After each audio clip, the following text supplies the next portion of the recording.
Welcome to the Speaking Podcast. You can find all our episodes on speakingpodcast.com. We're also on BitChute and YouTube, and you'll find the links in the podcast description. I also have the Awakening Podcast, Learn Polish Podcast, Meditation Podcast, and Crypto Podcast, and all can be found on roycon.com.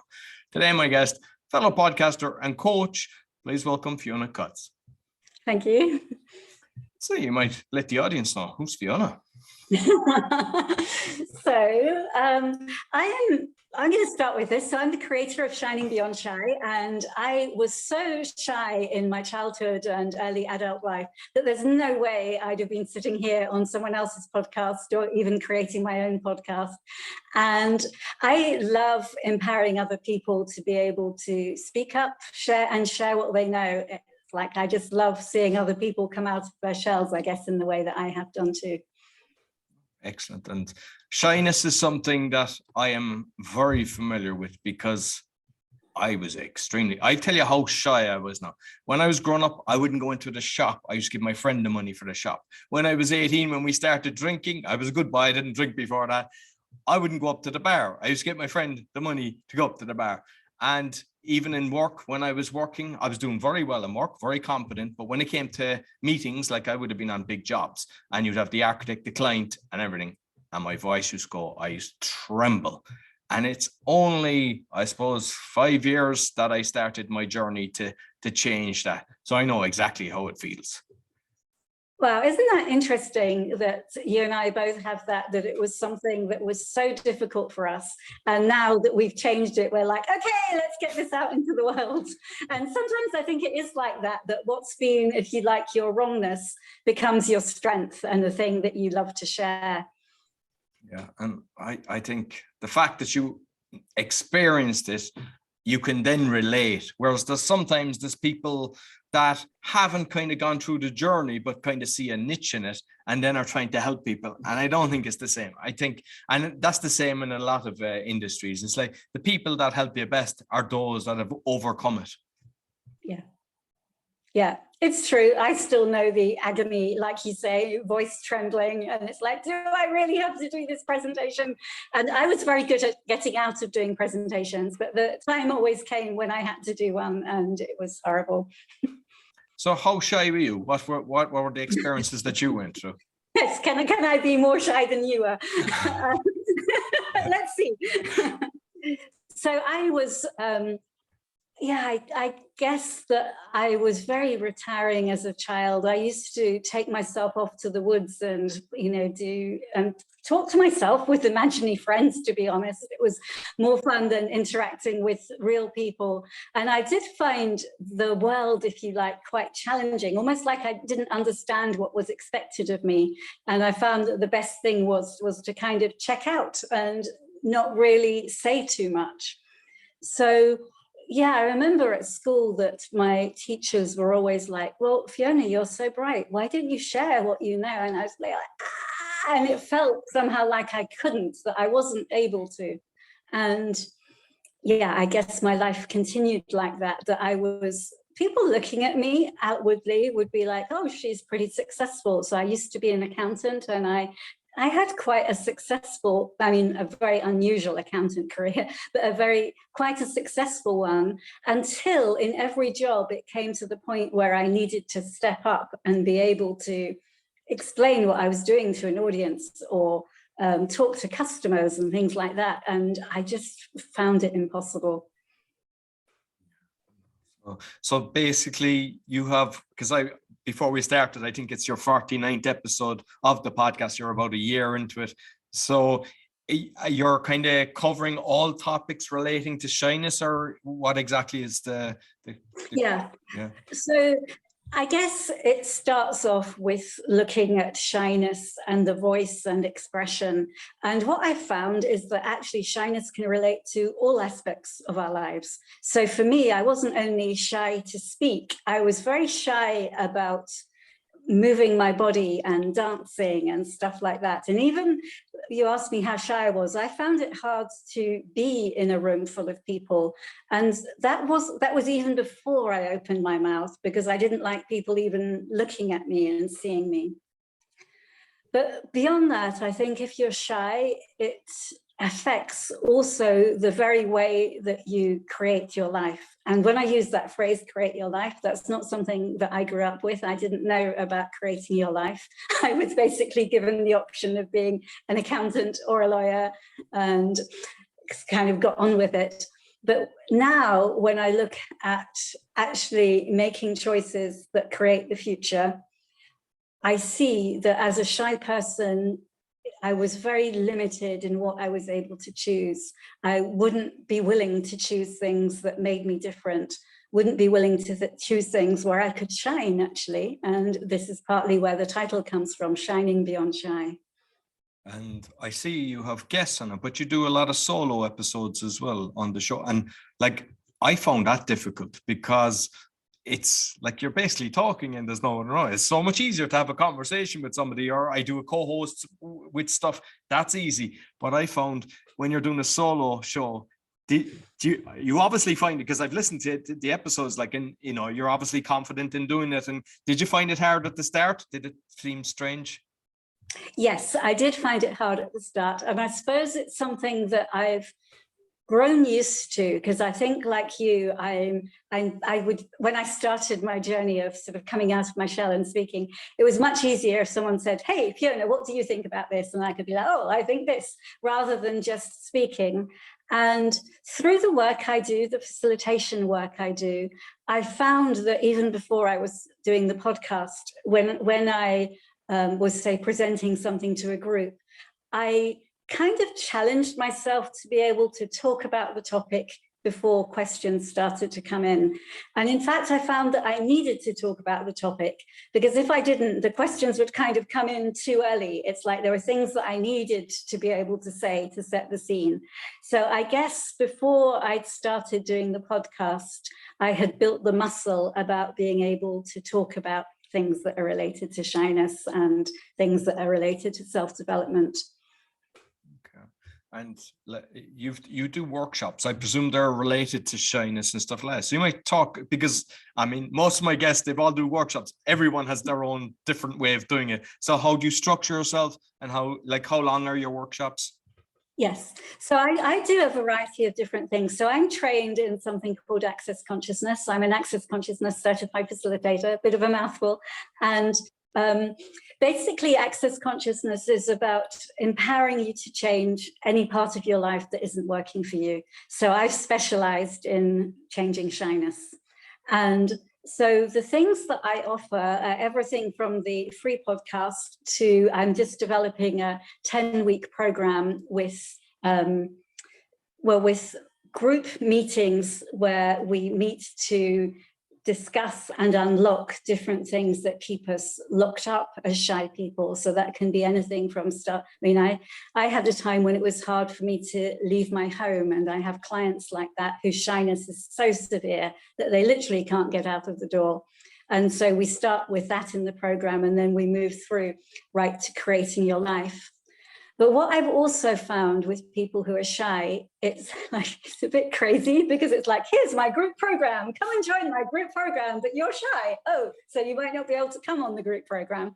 So I also, as part of that program, have individual facilitation with people every week. And the individual facilitation starts before the group. And one of the things that I love to say is that I changed my shyness actually without talking to anyone. So the tools that I use, you can listen and stuff changes. I mean, at some point you will start to talk to people, otherwise why would you do it? But you don't, at the beginning, if you're like, I'm so shy, and most things out there about changing shyness are really about, well, just get on with it, or, you know, you have to give it a go. And that would never have worked for me. I mean, I tried it and it just was horrendous for me. And so when I started to change my shyness in an Access Consciousness class, I literally just sat there and listened to the unlocking that other people were receiving, and that unlocked things for me. So I'm going in all kinds of different directions. No, but it's, yeah, and just on that, because I actually think it's a great thing, because you can get the one-on-one coaching, but you still, I think what you're doing is, and I explain what happened to me. I realized I needed to get to be a good public speaker, and I went to a club in Woolwich, and I had to go with a friend, of course. I needed my comfort buddy. And I loved it. I said, this is definitely for me. He liked it, but he says, no, I don't have time for it. And I was too shy to actually go back. And the reason that I joined Toastmasters, a new club opened up. And I said, everybody's going to be new. They're all going to be shy. This is the best thing. So, you know, the fact that you can actually sell it as something that, hey, you're going to be surrounded with people that have the same kind of similarities, you know, definitely works. Like, well, it's true in some of the other things that I've done. The community aspect has been brilliant, and people aren't really expecting that, because I think people often don't view themselves as community people because they've had so much problems expressing themselves. And I know for some of the people who listen to the podcast and who've done other things with me, they're like, oh, so it's not just me. Because I think when you're facing this sort of debilitating shyness, where it's really hard to say anything or even get out of the house, it can be so easy to feel that you're the only one on the planet who has that, because other people seem to have the ease with being on social media and the ease with all their life. And it's like, no, it's not true. There are many people who struggle with shyness. And my sense of it is there are many more people who struggle than have the guts to come on a program like Shining Beyond Shy, or to take the step that you did and put yourself in the Toastmasters situation. For many people, it's easier just to hide away and not address it.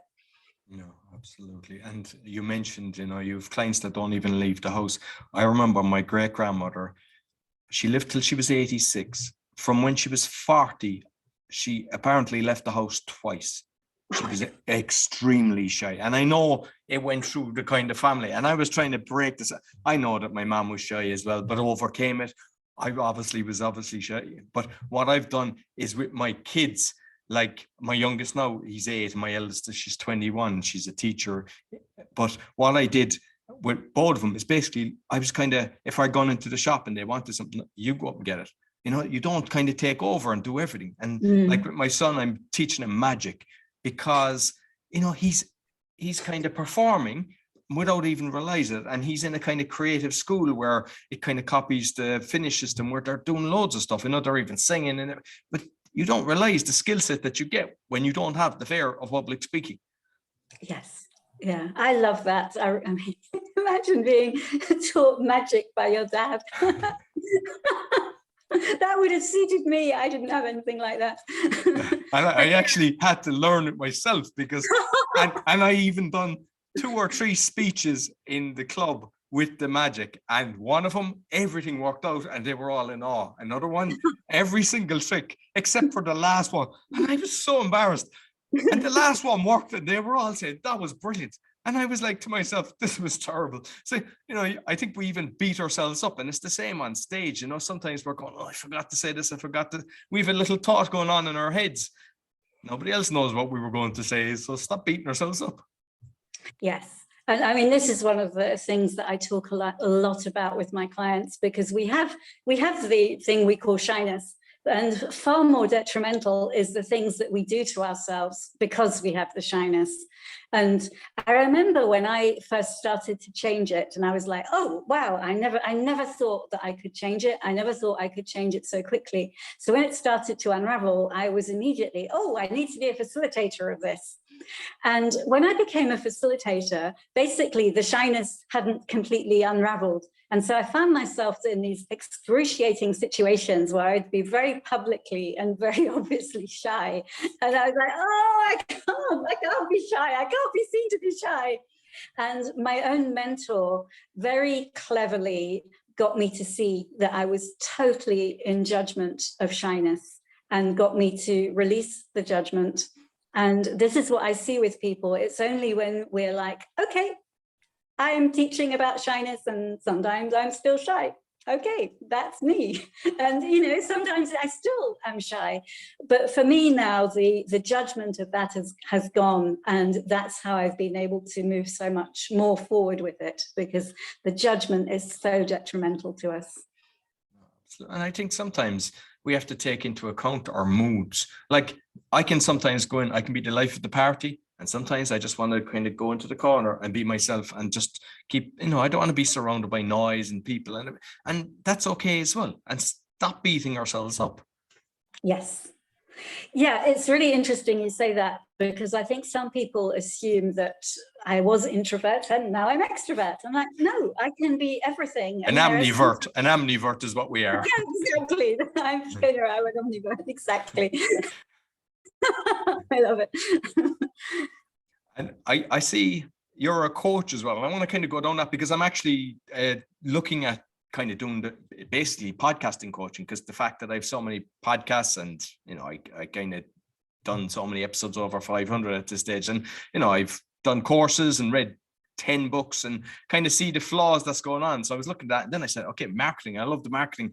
And then I was thinking, do I need to just stick to one? But I see that you've got 3 different kind of things, and like you might talk about the different ones. And what's your thoughts on that? Because some people are looking, going, they're doing a few things and others like that, and you can cross promote. That is such a good question. And I would answer that on my good days. I would be like, it's fabulous. And I mean, I guess it goes against what we're taught, that you need to find a niche and you need to be known for the niche. And I suppose what I really think about it is that people will notice what you're enthusiastic about. So, you know, you listen to us talking about shyness and public speaking, it's really obvious that both of us just totally are enthusiastic about what we're doing, and people will respond to that. And my sense, and for me, when I started to specialize in shyness, it was almost like I decided that I had to put all my other stuff that I've been doing for many years out of the window, never mention it. And it was almost like I temporarily killed that part of my business. And I don't think we have to do that. I think that we can be known for our speciality, but also be able to do other things. Absolutely. So with the 3 coaching, because you've got business coach, general life coach, and then the overcoming shyness. So like when you're promoting yourself, then are you doing it on one page that it's you, or do you kind of do it as separate entities on the different websites for each business? Yeah, so I've chosen to put Shining Beyond Shy separately for exactly these reasons, that it was getting a little bit confusing. So I have Shining Beyond Shy separately, and then I have my kind of main, if you like, coaching and workshop business, which started off very general and then went into specializing in self-confidence and business. And so I have that on a separate website. And I'm not by any means saying that I've got this sorted or this is the right way to do it, but this is what I'm finding is working for me, because I found that the total specialization led to me not doing some of the other things I love. And I think I have to say this about me, that yes, I love Shining Beyond Shy. I love teaching these workshops and individual sessions, but there are other things that light me up as well in the coaching world. And if I kind of shut that down, it's not as fun for me, let's put it like that. And I think particularly when we're leading workshops and in sessions, our clients will really perceive whether we're enjoying it or not. And I realized that I was so super focused on Shining Beyond Shy that I was losing some of the enjoyment, and starting to kind of even actually add in a completely different business, as well as revive some of my old business, actually started to wake Shining Beyond Shy up as well. So I think that everything can, you know, if we allow it, everything can contribute to each other. No, absolutely. And with the coaching, because it's something that I've been kind of looking at, as I mentioned, and I see a lot do kind of like the free call or and I think you do it as well, because I looked at your website, you do a kind of introductory call. I don't know, is it 15 minutes or 30 minutes? But how do you look at that regarding time to conversion? And do you have a kind of system to know, yeah, this is actually worth my while? Because you can have a great week having 40 intro calls and not convert any of them, or you could have the opposite. Yeah, I guess, again, I go in phases with this. I became aware maybe 6 months ago that I was giving away a lot.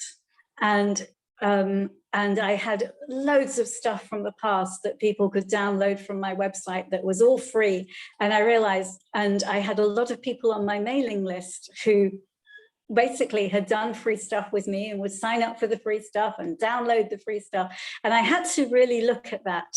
And so I guess that I'm way better at tuning in to see whether somebody is genuinely interested in change, or if they're just kind of, oh, you know what, this person, Fiona's offering a free session, and so's actually having 10 free sessions that week. And I think the other thing that has changed for me in this is that I can really see that when people invest money, they're going to get more change. And if I'm honest, up until maybe 6 months ago, I actually thought that was kind of a sales technique, to draw people into your classes. But then I realized, oh, that's true for me. When I actually invest in myself, something, I get way more from it. And so that's helped me to tune in and really notice if somebody is just there for the free stuff. And in a way, there's not a problem with that, as long as I'm getting paying clients. It's like, it's not that I'm saying I'll only contribute to people who are paying, but I think as well, having so much free stuff out there, it wasn't actually a favor to the people who are listening to me, because I think when people only choose the free stuff, they can kind of flit around and stay on the surface. Yeah, and I find with a lot of times, because I mean, you can get loads of ebooks and free courses as well. There's lots. I always find it's the ones that I paid for, because I said, I've paid for this, I need to do it. And I mean, the books, I buy physical books, I make sure I read them. But anything that's kind of free, it's, yeah, I don't think we appreciate. It might be even better, but we don't appreciate it. And having said that, there's the odd rare person, and I think it is rare, who really takes some of the free stuff, uses it, changes, and often then starts to invest in themselves. And maybe they didn't have the money at the beginning, and they use some of the free tools to change themselves and then start to invest in themselves. I do see that from time to time as well. Yeah, no, that's what I love. I mean, especially with podcasts and stuff like that, because everybody can listen to a podcast for free, and they can make change. Plus, a lot of people give free resources that they can download and get started. But as you said, if it does get them to a certain level, and then if their financial situation changes, they can make a 10x difference to their life just by making an investment. Yeah. What about like the pricing of it then? Because I'm not asking you specifically what you charge per hour, but how you've come to it, let's call it X, and then how to know when to kind of increase it. And are you underpricing yourself because people mightn't think they're getting the value, or overpricing it? Because I'm in that space at the moment now, and I'm kind of thinking, okay, what do I charge? What's going to be something that's acceptable to people? Yes. So the way that I look at it is as long as I have a certain amount of money coming in. I mean, it's different if I'm really, strapped for cash or something. But as from when my business is kind of going along nicely, what I look at is how much money would I be happy to receive, so that I'm not living by the beach anymore, but I used to, so that I would actually be willing to be on my computer for half an hour or an hour rather than be at the beach. And, in the past, when I started out, that was probably much lower than it is now. And because I have to be engaged as a coach, and also finding that sort of sweet spot where I'm like really engaged, because I feel that my talents and my skill sets are being acknowledged. The other person as well has to, sometimes when people have to reach for the price, like we were saying, it means that they're more willing to be present and to invest. And for me, it's much more fun to work with people who are actually present and invested in the change. So that's how I do it nowadays. Excellent. And I see that you speak, second language is German and French. I'm not sure, are you fluent in them or? Well, I used to be. It's funny, I was thinking, they've both come back into my life recently. I've been doing some translation for some fellow access consciousness coaches in both French and German. And I still have a fairly high level, but I noticed that I've lost from where I was, pretty fluent years ago.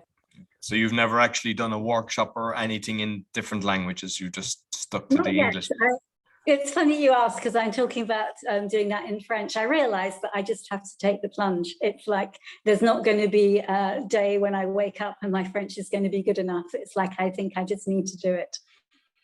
Brilliant. And just finally, I'm curious of people's social media now, because everyone at the end of the day, whether it's for your podcast or for your coaching, we're trying to promote ourselves. I'm bamboozled with the amount of social media, but just what have you learned? What you find works? Because everyone's trying to promote, whether they're a coach, a speaker, or whatever business they're into, everyone's trying to get more eyes on them. Yeah. So what works for me is, say, on my Facebook profile page, I'll just, I mean, I have, since COVID, I've had a slightly crazy lifestyle of traveling around with my big suitcase, which kind of has my facilitation clothes and my computer, and I don't have loads, had this sort of slightly crazy lifestyle. So I'm often writing about funny things that just happen in my life. That's on my profile page. But I'll often kind of throw in something that's kind of self-developmentally, that kind of relates to my work, but isn't obviously about, hey, come and join my class.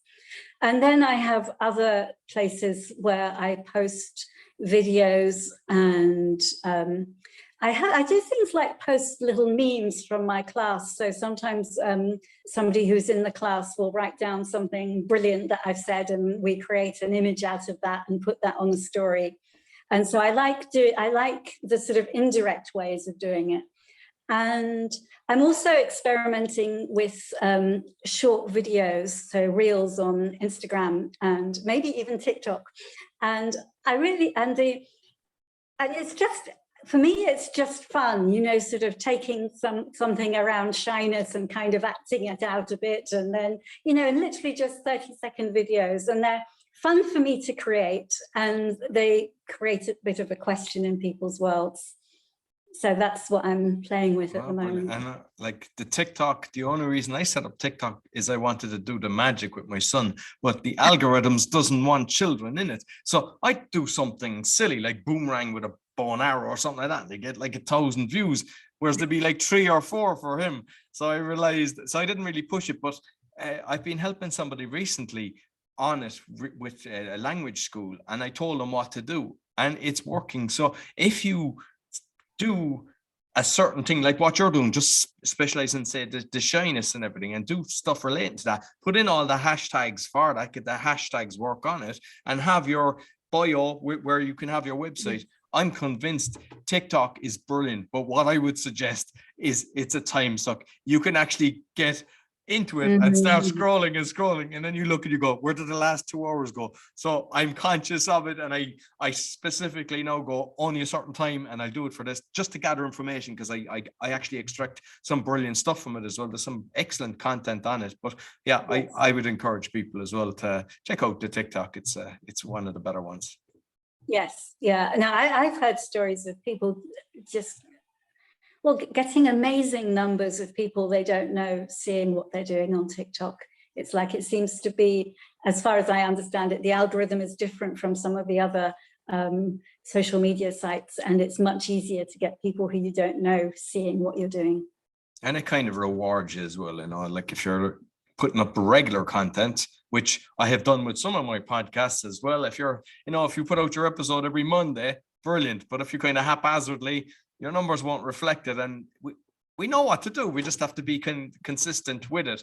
And when you see it works, just keep doing it. And that's yes. Yeah.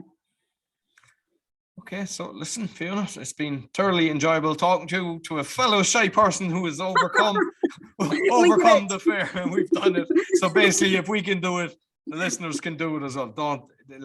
Once you do it, you don't go back. You kind of realize, I always said I'd love to go back and slap myself into the head, when I realized how shy I was. But it is what it is. We are where we are. And then you just kind of, benefit. And I love what you're doing. You're helping other people not to actually, to get out of it faster instead of us trying to kind of doing it ourselves. So that's wonderful. So how can people get in contact with you, Fiona? Yes, I have my website, shiningbeyondshy.com. So you can go there. And if you're interested in downloading a free resource